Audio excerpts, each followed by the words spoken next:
You needed a job. They made $3.4 billion, keeping you searching. Mapping the litigation landscape of online hiring, one company at a time.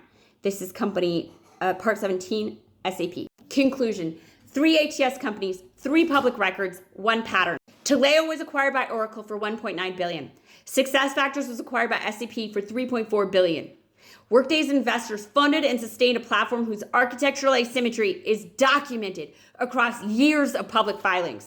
3 sophisticated institutional actors, 3 public records describing the same architectural pattern. 3 decisions to fund, acquire, and ratify a system that served one side of a two-sided market and extracted uncompensated labor from the other. The pattern is not isolated. It's not coincidental. It is documented in the company's own language, their own product description, their own investor materials, and the acquisition prices sophisticated buyers chose to pay. The candidate population was the input, not the output. Their experience was not the product. They were the unpaid workforce powering the billion-dollar system that denied them access to leave by consistently denying their access to informed choices. SAP understood what they were buying according to their own document. They paid a premium for it. The filing that described candidate-facing silence across 168 countries and 15 million subscription seats was the same filing that supported $40 per share price. This is not an allegation.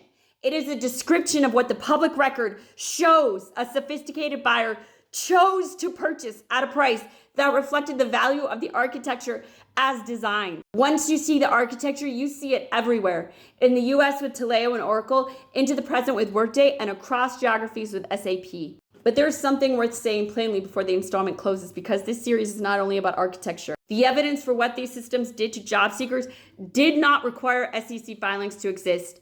Millions of people described it accurately in real time for 2 decades. They described the silence, the missing feedback, the applications that disappeared, the careers pages that looked like employer pages but behaved like black boxes, the hours spent on processes that returned nothing. That evidence existed. It was voluminous. It was consistent. It did not count. It did not count because of who was saying it.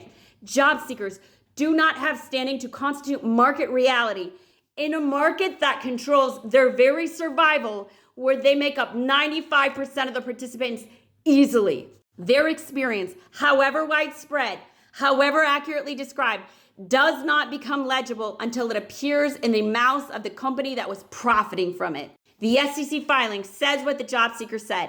The SEC filing is real.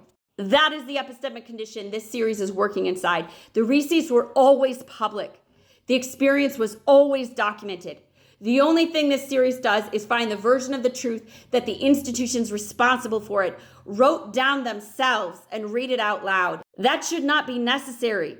It is. DM if you have companies you'd like us to review. The set list is long, but we take requests. We're coming for job boards next.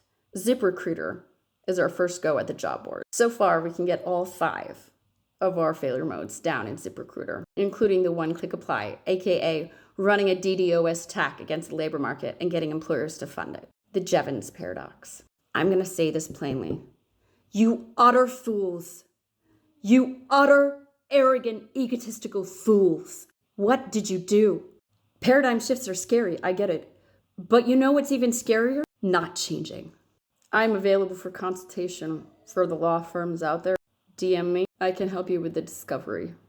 Job seekers, the job applicant perspective, entrepreneurship like I'm doing, anybody who's moving in my direction, that's where you want to go. Stay sane out there. The world made the internet into the snowstorm. You got to listen to people on the roads, you know? Cheers.